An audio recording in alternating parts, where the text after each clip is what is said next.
presenta Familia Traversa para sus vinos finos, el vino de nuestro tiempo.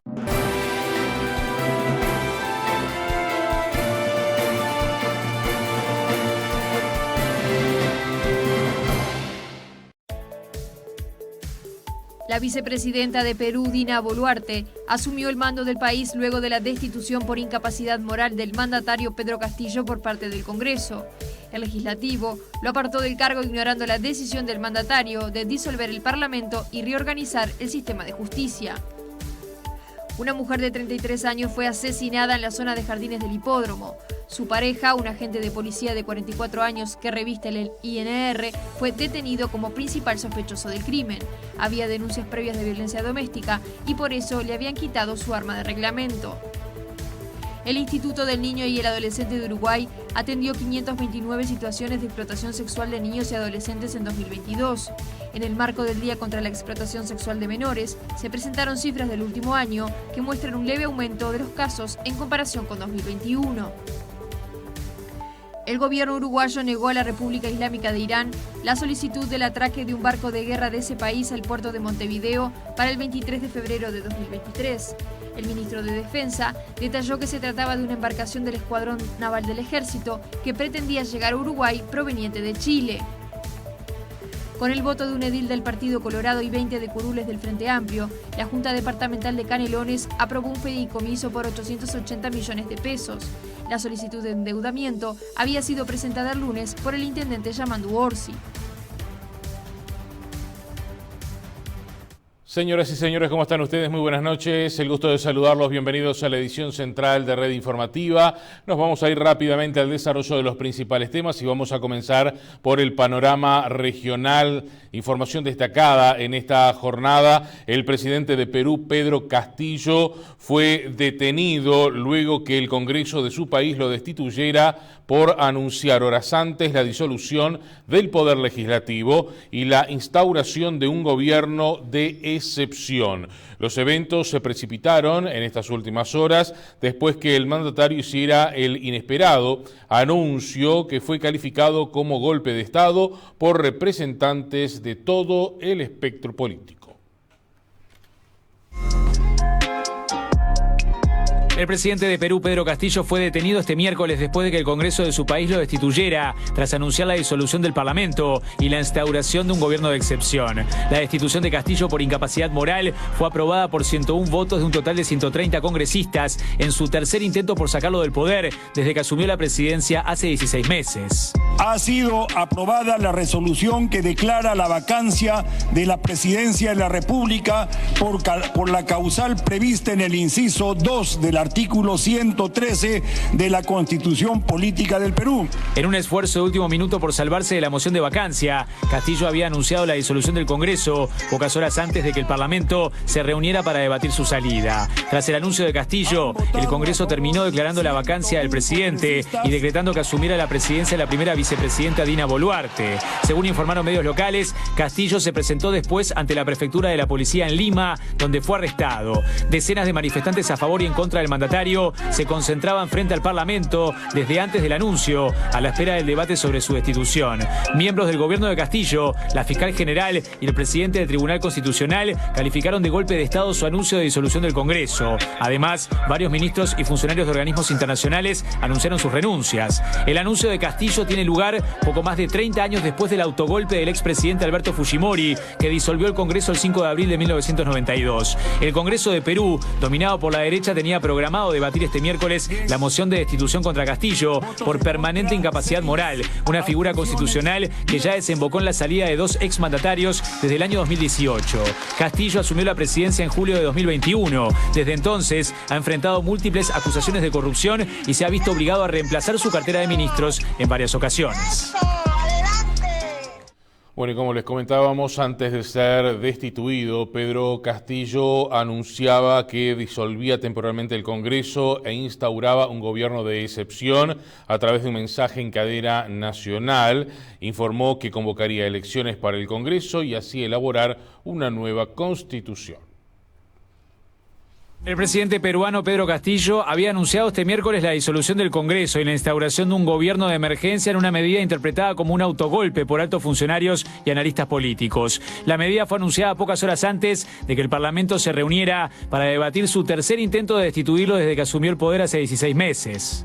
Tomamos la decisión de establecer un gobierno de excepción orientado a restablecer el Estado de Derecho y la democracia, a cuyo efecto se dictan las siguientes medidas. Disolver temporalmente el Congreso de la República e instaurar un gobierno de emergencia excepcional. Convocar en el más breve plazo a elecciones para un nuevo Congreso con facultades constituyentes para elaborar una nueva Constitución en un plazo no mayor de 9 meses. En su mensaje en cadena nacional y luciendo la banda presidencial, Castillo declaró además la reorganización del sistema de justicia, el Poder Judicial, el Ministerio Público, la Junta Nacional de Justicia y el Tribunal Constitucional. Justificó su decisión en la nefasta labor obstruccionista de la mayoría de los congresistas y dijo que su gobierno ha invitado a la oposición al diálogo sin respuesta positiva. Al referirse a las acusaciones que han motivado varias mociones de vacancia en su contra, como la programada para este miércoles, dijo que no han tenido una justificación. El Congreso, sin pruebas, imputa al presidente comisión de delitos, muchas veces con las solas afirmaciones hechas en la prensa mercenaria, corrupta y cínica, que injuria, difama y calumnia con absoluto libertinaje, señaló. Tras su anuncio de disolución del Congreso, Castillo abandonó el Palacio Presidencial y se dirigió a la prefectura de Lima con su custodia policial, donde fue detenido por las autoridades. Entre tanto, la vicepresidenta de Perú, Dina Boluarte, asumió el mando del país luego de la destitución del mandatario Pedro Castillo por incapacidad moral por parte del Congreso. La abogada, de 60 años, se convierte de esta manera en la primera presidenta del país andino. La vicepresidenta de Perú, Dina Boluarte, asumió este miércoles el mando del país luego de la destitución por incapacidad moral del mandatario Pedro Castillo por parte del Congreso. Juro por Dios, por la patria y por todos los peruanos que ejerceré fielmente el cargo de presidenta de la República y asuma, de acuerdo con la Constitución política del Perú, desde este momento hasta el 26 de julio de 2026. Boluarte, una abogada de 60 años, ex ministra de Desarrollo e Inclusión Social, es la primera mujer en dirigir Perú. Tras el anuncio de Pedro Castillo sobre su intención de disolver el Congreso e instalar un gobierno de excepción, su vicepresidenta fue de las primeras figuras del gobierno en criticarlo. Rechazó la decisión de Pedro Castillo de perpetrar el quiebre del orden constitucional con el cierre del Congreso. Se trata de un golpe de Estado que agrava la crisis política e institucional que la sociedad peruana tendrá que superar con estricto apego a la ley, publicaba Boluarte en Twitter. Horas más tarde, asumía en el Congreso como la nueva presidenta de Perú. Como todos conocemos, se ha producido un intento de golpe de Estado, una impronta promovida por el señor Pedro Castillo, que no ha encontrado eco en las instituciones de la democracia y en la calle. Este Congreso de la República, atendiendo al mandato constitucional, ha tomado una decisión y es mi deber actuar en consecuencia. Boluarte anunció que su primera medida será iniciar un combate a la corrupción en las instituciones del Estado, para lo cual pidió el apoyo de la Fiscalía de la Nación. Dina Boluarte ganó los comicios generales de 2021 en segunda vuelta, en los que participó como candidata a la vicepresidencia con Pedro Castillo por el Partido Perú Libre. Abogada de profesión, egresada de la Maestría de Derecho Notarial y Registral de la Universidad San Martín de Porres, trabajó como funcionaria en el Registro Nacional de Identificación y Estado Civil desde 2007. También fue directora de Bienestar del Colegio de Abogados de Lima. Bueno, y a raíz de esta situación en Perú, el gobierno de nuestro país, a través de la Cancillería, emitió un comunicado en la jornada de hoy. Vamos a compartirlo con ustedes rápidamente. Este escueto mensaje señala, ante la crisis política que atraviesa la República del Perú, el gobierno de la República Oriental del Uruguay hace un llamado a respetar las instituciones democráticas y condena enérgicamente cualquier intento de quebrantar el orden constitucional vigente del hermano país. El Uruguay confía en un pronto y normal funcionamiento de las instituciones republicanas de gobierno, augurando que que la juramentación de la señora presidenta Dina Boluarte por parte del Congreso del Perú en la tarde de hoy conduzca a garantizar la estabilidad política y la preservación del Estado de Derecho, anunciaba Cancillería en la jornada de hoy a última hora de la tarde. Entre tanto, el embajador de Perú aquí en nuestro país, Marco Vinicio, denunció un golpe de Estado por parte del destituido presidente Pedro Castillo. El embajador peruano dijo que Castillo fue en contra del artículo 113 de la Constitución, en el que se detalla que si cierra el Congreso sin justificación, se trata de un golpe de Estado. Lo que hizo el presidente fue un golpe de Estado, simple y llanamente, porque tenía, supongo, en su mente la convicción de que el Congreso lo iba a vacar hoy día y tomó una decisión apresuradísima. Valareso destacó que todas las instituciones, incluyendo la Policía Nacional y las Fuerzas Armadas, han anunciado que respetan el orden constitucional del país. No sé qué me ha pasado por la mente de este señor, de que tendría algún apoyo, ¿no? Una ruptura del orden constitucional, cuando en el Perú se respeta y se sigue respetando desde hace mucho tiempo la Constitución. Sobre la situación de Castillo, que iba a ser juzgado por el Congreso y se preveía su vacancia, consideró que había claros indicios de corrupción. Era inválida la decisión de disolverla. O sea, por eso se llama golpe de Estado. O sea, no tenía ninguna validez constitucional haber disuelto el Congreso. El embajador agregó que llevan varios años con inestabilidades políticas y aseguró que el origen de todo ello es la falta de idoneidad. Y en el caso de Castillo, nombramientos muy mal hechos, con gente que tenía incluso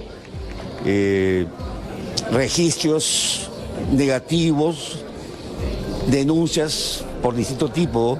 Entonces, una gestión que ya había nacido con una fuerte carga negativa, ¿no? Vamos a avanzar ahora con otras informaciones. Una mujer de 33 años fue asesinada de 23 puñaladas en la zona de Jardines del Hipódromo, aquí en la capital de nuestro país. Su pareja, un agente policial de 44 años, fue detenido y es el principal sospechoso del crimen.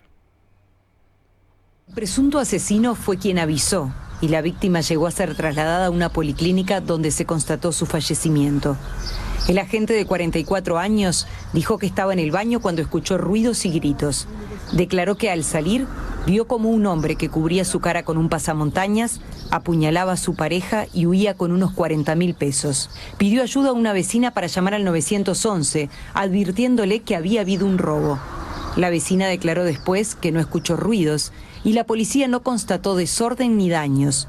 En medio del traslado cayó del pecho de la víctima un cuchillo. El parte policial destaca que en una foto de Facebook aparece el presunto homicida con un cuchillo idéntico. Por orden del fiscal quedó detenido. El hombre había sido desarmado por antecedentes de violencia doméstica y hasta el mes pasado tenía prohibido acercarse a su pareja. La mujer asesinada de 33 años tenía 2 hijos de 1 y 7 años. Una mujer dominicana fue agredida por un ciudadano polaco que trabaja en la construcción de la planta de UPM2 en Pueblo Centenario, en el departamento de Durazno. La víctima del ataque sufrió graves lesiones y debió ser internada en la capital. La mujer de 35 años es trabajadora sexual de origen dominicano y fue agredida por uno de los empleados extranjeros que prestan servicios en la construcción de UPM, según su denuncia. La agredida dijo además ser pareja de este hombre de 30 años de origen polaco. Se encontraba el sábado 3 de diciembre en la casa de él cuando sufrió el ataque que le ocasionó una fractura en una de sus piernas, por la que aún permanece internada en un centro de Montevideo. El jefe de policía de Tacuarembó, John Sarabia, aseguró que la mujer sufrió graves lesiones y señaló que testigos de lo ocurrido denunciaron que el hombre la arrojó por las escaleras. El jerarca policial indicó que el tema está en la órbita de Fiscalía, que investiga lo sucedido e interviene el juzgado letrado de Paso de los Toros. Por su parte, desde UPM emitieron un comunicado en el que aseguran que la empresa recibió una denuncia de un caso de violencia de género dentro de uno de los alojamientos temporales en Paso de los Toros y trasladó la denuncia a las autoridades competentes. Señalan además que se tomaron medidas inmediatas ante la violación del Código de Convivencia que rigen todas las empresas contratistas, ya que no está permitido el ingreso de personas que no sean trabajadores en los predios. Aseguran que desde UPM están colaborando y dando seguimiento para el esclarecimiento del caso y acompañando a la persona afectada mientras avanza la investigación. La policía está investigando una rapiña de 4 millones de pesos a un empresario uruguayo en pleno centro de la ciudad de Rivera. La víctima denunció que se encontraba en la calle con una mochila que contenía documentos y esta suma de dinero en efectivo cuando fue abordado por desconocidos armados.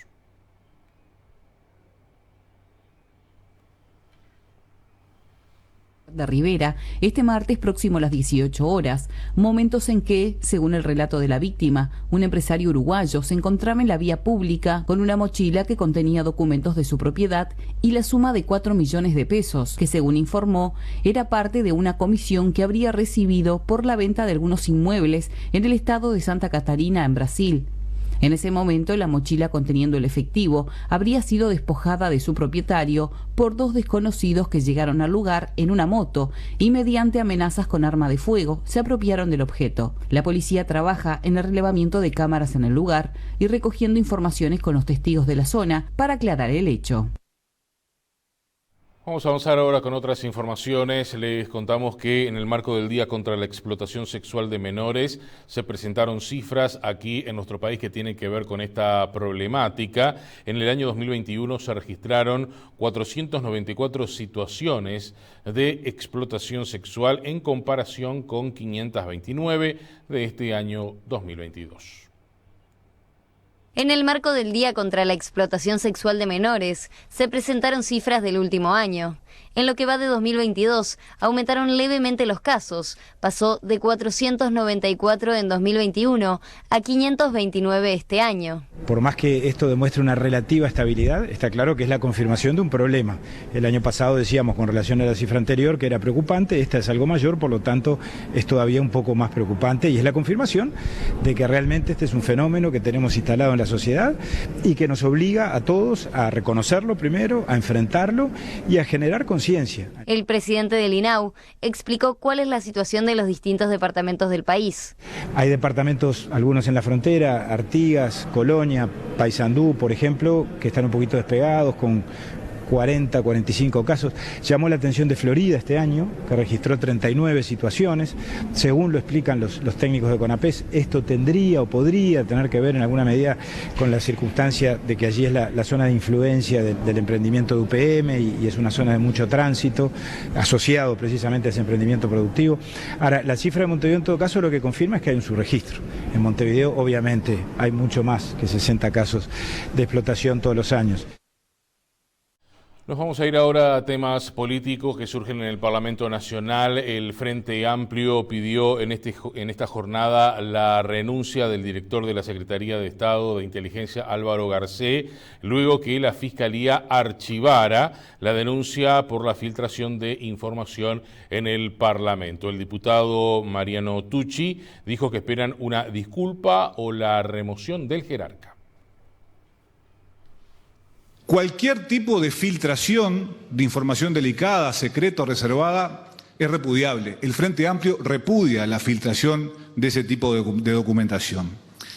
Pero en segundo lugar, archivada esta causa de carácter penal, queremos señalar que no recordamos antecedentes desde la apertura democrática hasta estos días, donde un integrante del Poder Ejecutivo señale, sospeche y denuncie penalmente al Parlamento Nacional. Es decir, un poder del Estado denunciando penalmente a otro poder del Estado.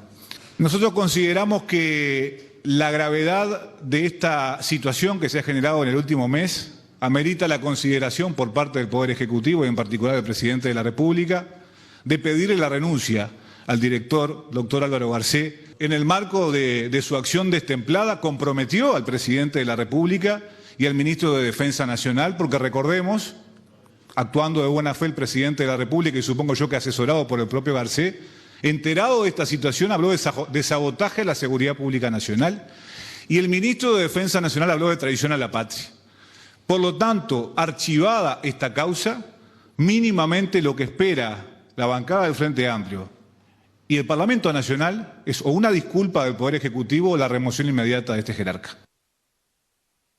La Junta Departamental de Canelones aprobó un fideicomiso por 880 millones de pesos. El coordinador de bancada del Frente Amplio, el edil Marcelo Ayala, explicó que gran parte de esos recursos serán destinados a luminarias, pero también a lo que es la producción del departamento. 21-31. 21-31, afirmativa. De esta forma, la Junta Departamental de Canelones, con los 20 votos del Frente Amplio y uno del edil colorado Jerónimo Costa, le daba la anuencia a la Intendencia para un endeudamiento de hasta 880 millones de pesos, para pagar hasta en 20 años. Ese dinero irá destinado en principio a luminarias, una gran parte de él, después al tema del rural, de la promoción productiva, que va parte vinculado al tema de la sequía, el déficit hídrico que hay, con la realización de tajamares a los productores que así lo necesiten. Y el otro es con una línea de mejoramiento en lo que es caminaría rural para poder sacar la producción del ámbito rural. Otra parte también va con el tema de gestión ambiental, con camiones para gestión ambiental. Y el último punto que estamos destinando el dinero es para el tema de los buses eléctricos. Los ediles del Partido Nacional allí en Canelones no acompañaron la solicitud de apoyar este fideicomiso por parte del intendente Yamandú Orsi y criticaron el uso abusivo del pedido de préstamos por parte de la administración departamental. El curul del Partido Nacional, Gustavo Morandi, sostuvo que el funcionamiento de la intendencia en los últimos años ha sido a través de endeudamientos sistemáticos. Funcionamiento de la Intendencia los últimos años ha sido a través del endeudamiento sistemático. Este es el 10º fideicomiso, si mal no recuerdo. Es un sistema de gobernar que tiene el Frente Amplio en Canelones y obviamente nosotros lo que estamos reclamando que estos fondos se apliquen en lo que se dice que se van a aplicar. Pero nosotros sabemos que hoy se están ejecutando obras que estaban presupuestadas en el quinquenio anterior. Y hoy se dice que se están inaugurando nuevas obras, sí se están haciendo obras, pero esas obras se están financiando con este fideicomiso posteriores y no con esos recursos que obviamente ya se gastaron en otras cosas. Fíjese que en esta situación estamos en 550 millones de dólares haciendo la deuda del departamento de Canelones, con una recaudación de 240. O un total de ingresos por concepto de 240. Cualquier futura administración tiene sí o sí, y por eso recién algún edil también lo decía, recurrir al préstamo, porque no hay manera de gestionar si no se abaten los costos que tiene la Intendencia de Canelones. Y los costos no por el tema de funcionamiento y no los funcionarios que hacen la gestión, los costos por las designaciones de dedo, estos 270 cargos más otro tanto, 300 y pico en total entre directores, cargos de particular confianza, designaciones directas, contratos y otros tantos que no lo sabemos porque no nos dan la información, lamentablemente condicionan la gestión.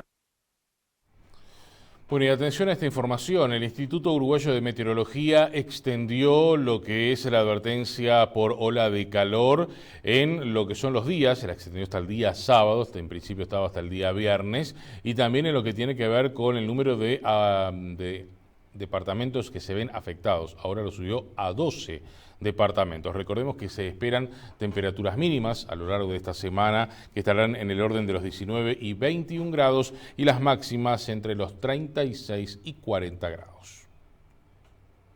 Estamos sufriendo unas temperaturas muy elevadas.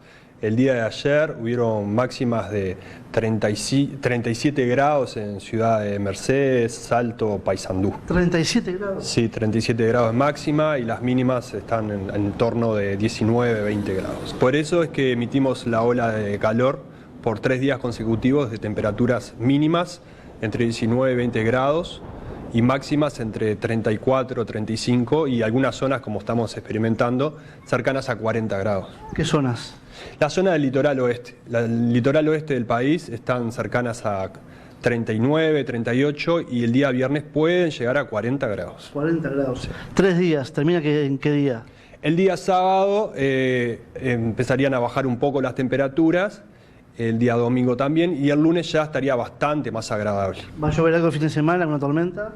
Sí, ya a partir del día de mañana, vamos a tener algunas tormentas aisladas propio de este calentamiento. Empieza a ingresar un poco de humedad, va a ayudar a la formación de tormentas aisladas. ¿En todo el país? Sí, en general en todo el país, sí. Bueno, y vayamos ahora al repaso de algunas consecuencias de esta ola de calor. En el departamento de Artigas, uno de los más afectados indudablemente, la temperatura llegó muy alta y la sensación térmica, como era de esperar, llegó a los 40 grados.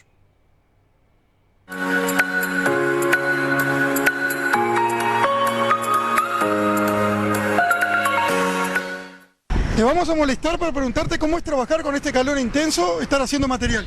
Y ¿Desde bueno, qué hora estás? Desde las 7. ¿Y cómo se soporta el calor? Y bueno, hay que aguantarlo, mano. Hay que aguantarlo, mano. ¿Qué están haciendo puntualmente? Estamos haciendo un contrapiso. Es difícil. La máquina ayuda bastante, ¿no? Sí, la máquina ayuda bastante. Estamos yo y el compañero acá trabajando. Es complicado en Artigas, con más de 40 grados de sensación térmica, ser albañil. Es lo que hay, lo que queda. Y sí, es complicado, sí, pero está. Hay que hacerlo. Tiene que hacer este trabajo. Hay que hacerlo. Alguien lo tiene que hacer, así que... Bastante agua, me imagino, durante el día. Sí, bastante agua, sí. Sí, lo principal es tomar agua después. Cuando termina la jornada y se paga la quincena, una cervecita. ¿O no? No, cuando termine la jornada igual no pasa nada. Claro. Bueno, vamos a molestar al hombre encargado de la limpieza en Avenida Lecueder. ¿Desde qué hora estás trabajando? Desde las 5, 5 y media más o menos. Ahora ya hemos pasado la hora del mediodía, la temperatura supera los 40 grados de sensación térmica. Para quien te ve, ¿pareces un poco abrigado o estás bien así? Sí, no, el tema sería bueno andar de manga corta, pero es imposible, tenés que andar con un buzo de manga larga por abajo y la camisa y así mismo te pasa igual, no te quema igual. Una familia tuvo pérdidas totales luego que se incendiara su casa y el local comercial que tenían lindero a la misma. Esto ocurrió en el departamento de Salto. A pesar de las continuas advertencias del Cuerpo de Bomberos de Salto en cuanto a la no quema de pastizales, es que hay gente que hace caso omiso a estas advertencias y ocurre esto. En un comercio en la Costanera Norte que fue devorado por el fuego debido a una quema de pastizales que se estaba realizando en los fondos. Las pérdidas fueron totales, si bien no hay que lamentar heridos ni pérdidas personales. Algún desconocido habría dado inicio al fuego ese. Es un origen que lo estamos estudiando porque aparentemente eso inició en un pastizal al fondo del local del comercio este de ahí de la Costanera. No vimos a nadie, nadie vio a nadie. Por ende sí, hubo negligencia o imprudencia de algún pasante. Que se dio cuenta fue Di Napoli, que andaba trotando dentro de la cancha, que me avisó para que llamara a los bomberos, pero justamente había otro incendio en Salto Nuevo y demoraron 1 hora y media en venir los bomberos. ¿Te explicaron por qué demoraron tanto? Demoraron justamente por eso, porque se dio la casualidad que 2 incendios a la vez. Los vecinos de San Jacinto, localidad en el departamento de Canelones, reclaman por la falta de agua potable en la zona. Y bueno, la situación que se vive en San Jacinto hace muchos años, cada verano no es sorpresa para nosotros y los vecinos de acá del centro principalmente somos los primeros rehenes en no tener agua. Estas noches del viernes pasado el agua está viniendo a la 1:30 de la mañana, un chorrito de agua apenas. Y más allá de que nadie nos avisa, que no sabemos de qué manera abastecernos y bueno, algunos llenamos bidones, tenemos algún tanque, pero digo, el agua es esencial. Ayer, por ejemplo, nosotros tuvimos agua hasta las 5 de la tarde, o sea, vos te vas a trabajar, cuando venís te querés duchar, no tenés agua, no podés cocinar, tenés que estar comprando el agua, digo, porque podés comprar un bidón, pero no todos los días, digo, hay gente que no tiene para comprar el bidón para hacer de comer y para tomar y eso. Por ejemplo, ahora ustedes están viendo que viene un camión, ¿está? Y de repente vienen 2 o 3 camiones y es cuando te avisan, se va a cortar el agua, entonces uno abre ahí está saliendo agua. Pero no te avisan y ya es un tema de todos los días, no es de un día en la semana, es de todos los días y de repente hasta 2 o 3 veces en el día cortan el agua. Presenta Sintepa. Desde hace 45 años, nuestro sueño es cumplir el tuyo.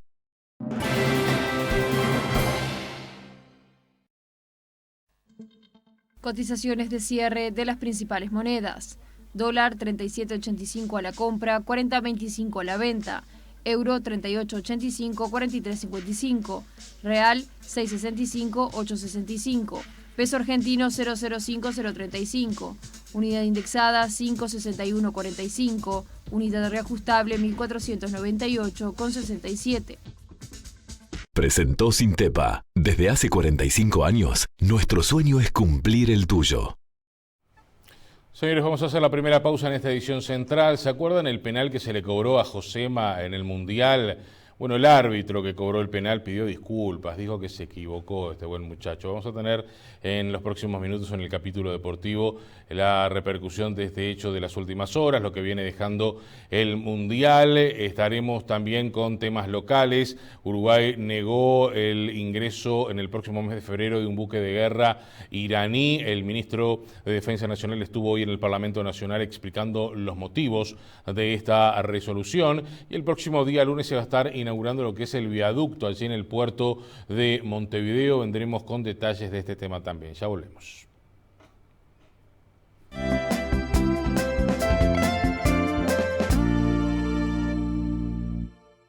¿Tenés Avis? Tenés más de 3 millones de pesos en premios. Canjeando 50 Avis generás una chance para los sorteos. Participá por 19 premios de 100.000 pesos, uno por departamento. Y el gran sorteo final de 1 millón de pesos. Canjea tus Avis y ganá.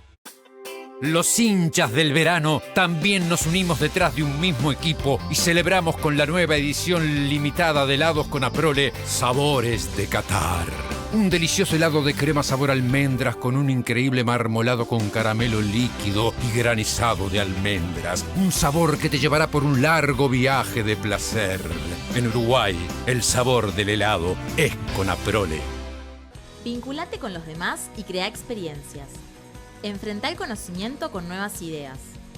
Abrite al mundo para llegar todavía más lejos.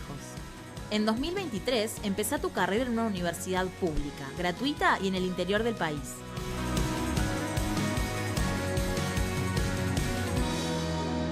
Encontrate en la Universidad Tecnológica. Preinscribite en descubrí.utec.edu.uy.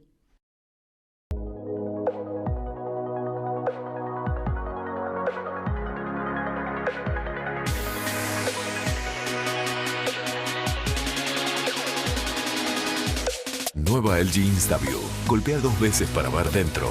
Descubrí toda la línea de heladeras inverter LG. Esta Wall, distribuidor oficial de LG en Uruguay. LG. Life's good. Vinculate con los demás y crea experiencias. Enfrentá el conocimiento con nuevas ideas. Abrite al mundo para llegar todavía más lejos. En 2023, empezá tu carrera en una universidad pública, gratuita y en el interior del país.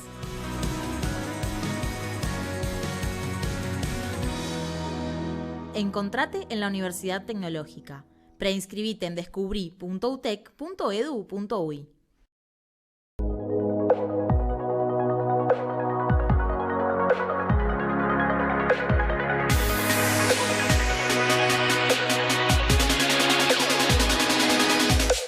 Nueva LG OLED. Colores más intensos, negros perfectos. Nueva generación de televisores LG. Descubrilos. Esta Wall, distribuidor oficial de LG en Uruguay. LG. Life's good. Cosechamos la mejor genética de uvas para obtener el vino más elegante e intenso. El trabajo artesanal y la tecnología nos han permitido convertirnos en la bodega uruguaya que más exporta. Vinos Traversa, el vino de nuestro tiempo.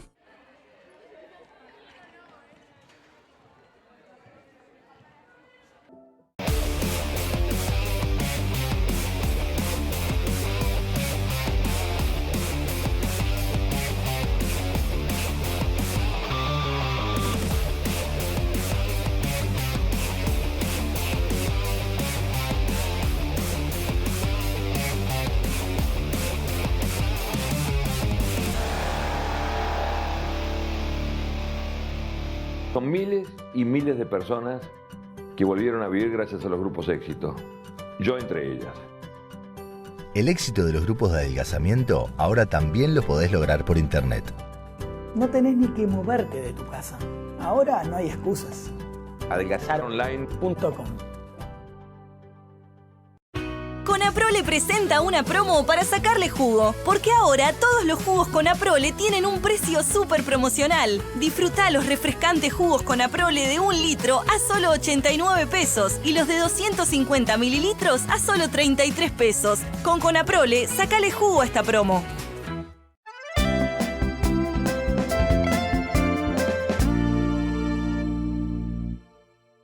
Presenta LG OLED, la marca de OLED más vendida en el mundo.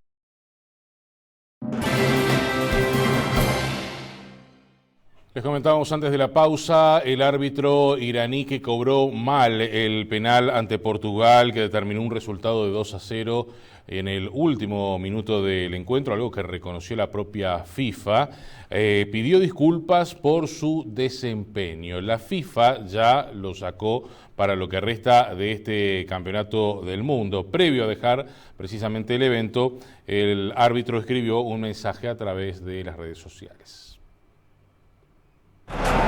Tarde, pero llegaron al fin.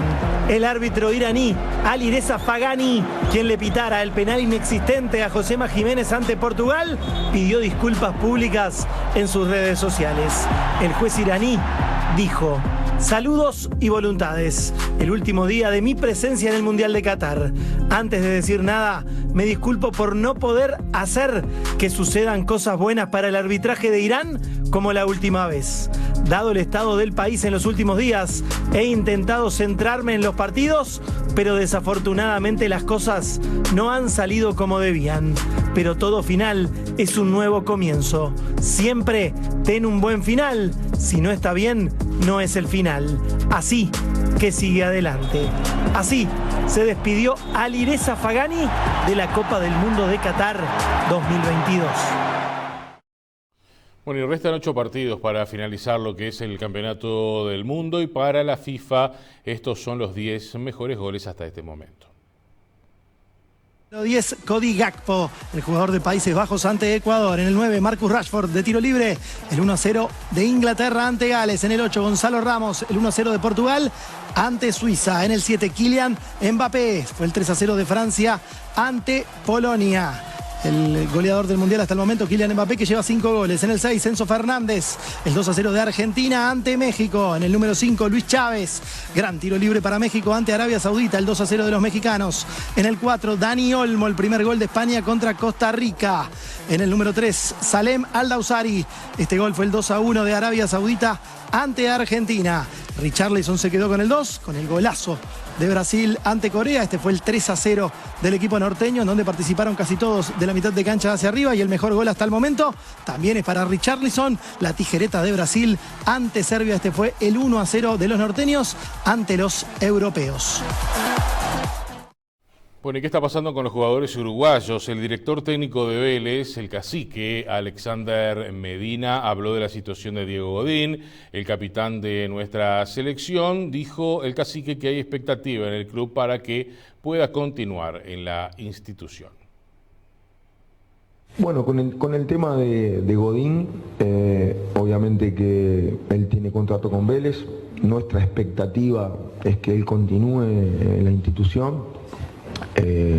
Me estuve mensajeando con él después del primer partido, después del último partido, y bueno, en los próximos días vamos a tener una conversación para ver su postura también, y bueno, y ojalá que nos acompañe en el próximo año, ¿no? Que es un jugador importantísimo. Bueno, lo ha demostrado en los 2 primeros partidos con Uruguay, siendo que de repente no había tenido una seguilla importante de partidos.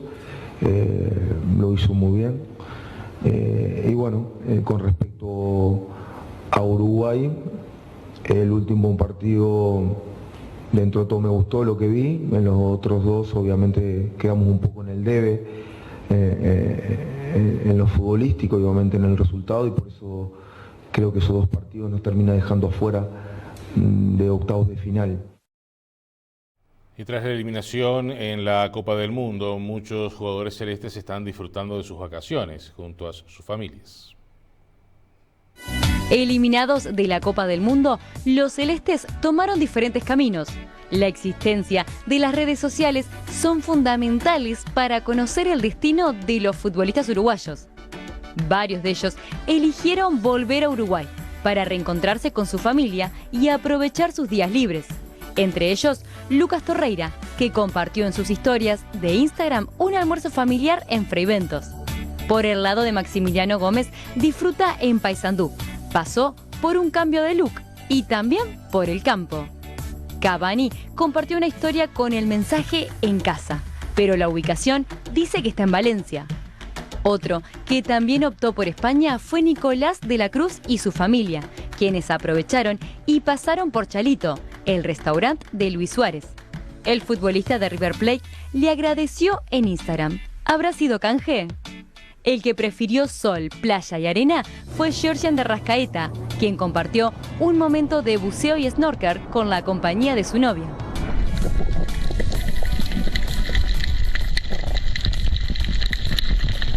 El que no tiene vacaciones es Ronald Araujo, quien volvió al Barcelona para continuar con su recuperación, mientras que Sebastián Sosa llegó a Pumas, su nuevo club, y esto decía al pisar tierras mexicanas. Creo que todos juntos, haciendo para el mismo lado, tirando para el mismo lado, creo que podemos poner a Puma lo más alto posible y lograr el campeonato.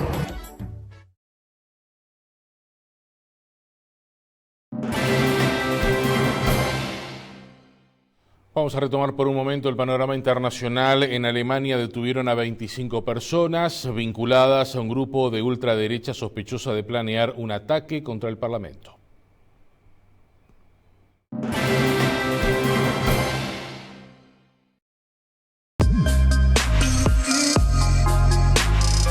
La justicia alemana anunció este miércoles haber frustrado los planes de un grupo de extrema derecha que proyectaba atacar las instituciones democráticas del país, incluido el Parlamento. La policía detuvo a 25 personas, 2 de ellas en Austria e Italia, en una vasta operación en todo el territorio que movilizó a unos 3.000 agentes y condujo a más de 130 allanamientos. Los detenidos son sospechosos de haber hecho preparativos concretos para entrar violentamente en el Bundestag, la Cámara Baja del Parlamento, con un pequeño grupo armado, informó un comunicado de la Fiscalía.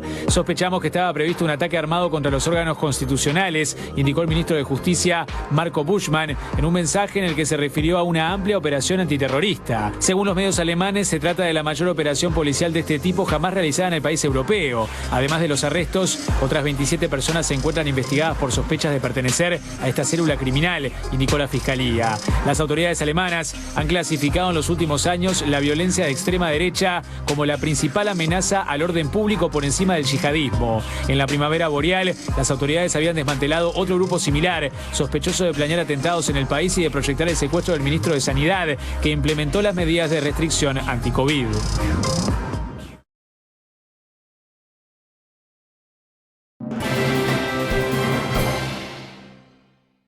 Vamos a volver ahora a nuestro país. Les comentábamos más temprano, nuestro país, el Uruguay, el gobierno del Uruguay, negó a la República Islámica de Irán el ingreso de un barco de guerra, algo que está previsto para el mes de febrero del año próximo, al puerto de Montevideo. El ministro de Defensa Nacional, Javier García, concurrió hoy al Parlamento para explicar los motivos de esta decisión.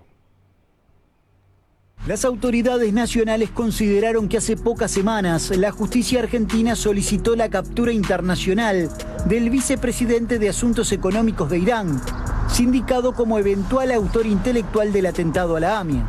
Que nos parecía que era ciertamente sería incomprensible y no compartible, y una decisión equivocada. El Poder Ejecutivo del gobierno uruguayo consideró que no estaban dadas las condiciones en esta solicitud que se formulaba.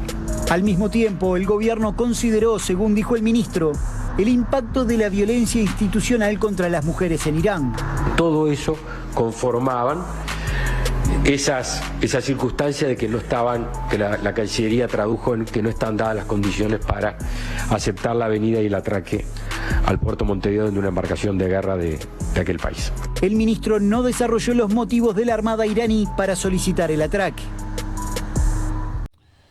El ministro de Salud Pública, Daniel Salinas, confirmó en esta jornada en el almuerzo de ADM de la Asociación de Dirigentes de Marketing del Uruguay que el próximo día 2 de marzo de 2023 dejará la titularidad del Ministerio de Salud Pública. Sobre una posible candidatura en las próximas elecciones, Daniel Salinas sostuvo que su idea es dedicarse a la profesión médica.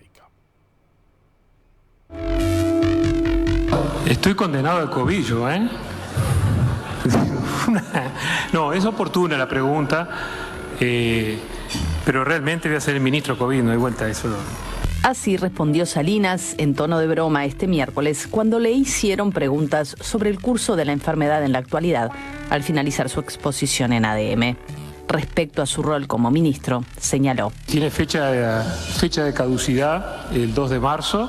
Si el presidente me aguanta hasta el 2 de marzo, el 2 de marzo es la fecha elegida, que se cumplen los 3 años cumplidos de tarea de servicio público, que han significado un sacrificio y un renuncio muy importante en lo personal y en lo familiar, y por eso le agradezco mucho a mi señora, que siempre ha estado apoyando.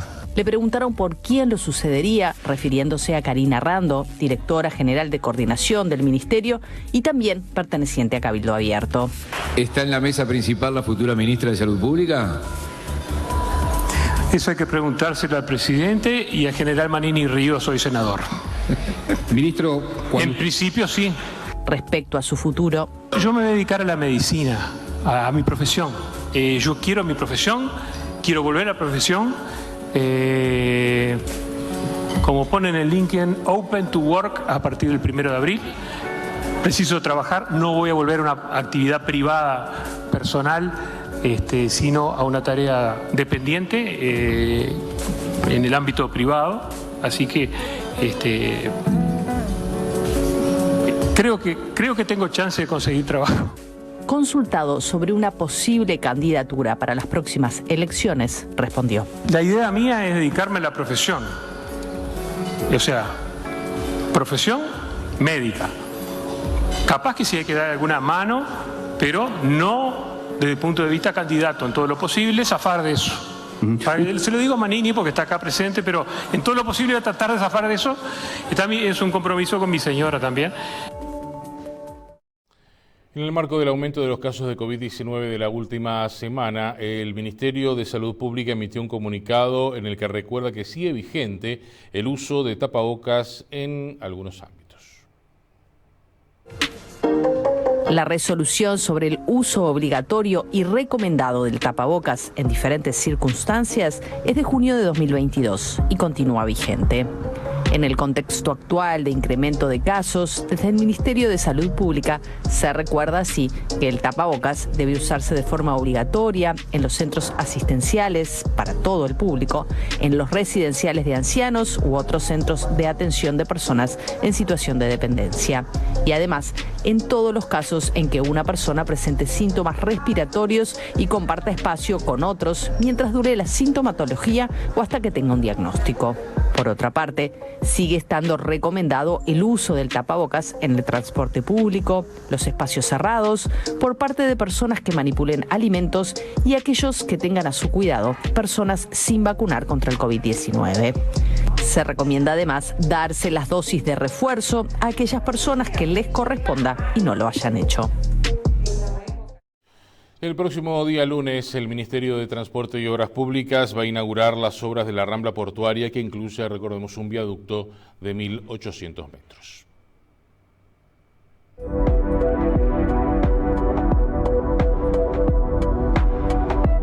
Por este viaducto circularán los vehículos. Desde los accesos ingresarán los camiones hacia el puerto de Montevideo y por debajo circulará el ferrocarril.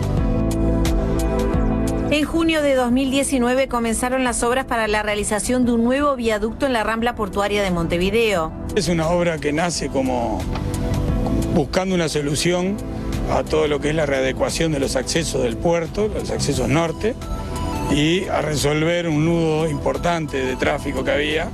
El viaducto mide 1.800 metros, consta de 2 rampas de acceso para vehículos con 3 sendas para cada lado y de un arco de 160 metros de largo. Para ingresar a Montevideo desde el oeste por la Rambla Portuaria se va a atravesar este viaducto que tiene 2 rampas con 6 sendas, lo que va a ampliar justamente la circulación vehicular. Por allí circularán los que regresan desde el este hacia el oeste y por aquí los que van del oeste hacia el este.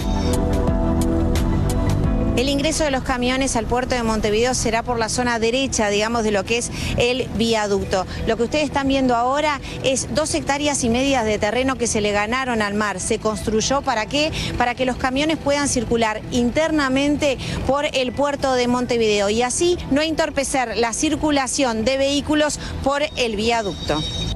El objetivo de esta obra es generar mayor circulación de vehículos, mejorar el tránsito de camiones hacia el puerto y permitir el acceso del ferrocarril. De forma independiente, es decir, vamos a estar circulando en distintos niveles sin ninguna interrupción del tránsito en esta zona. Yo rescato mucha ingeniería, mucha mano de obra nacional, mucho técnico uruguayo participando de esto. En toda la obra tenemos 80.000 metros cúbicos de hormigón. Es muchísimo. 2 estadios de Peñarol para que tengan una idea. La obra implicó una inversión de $135 millones.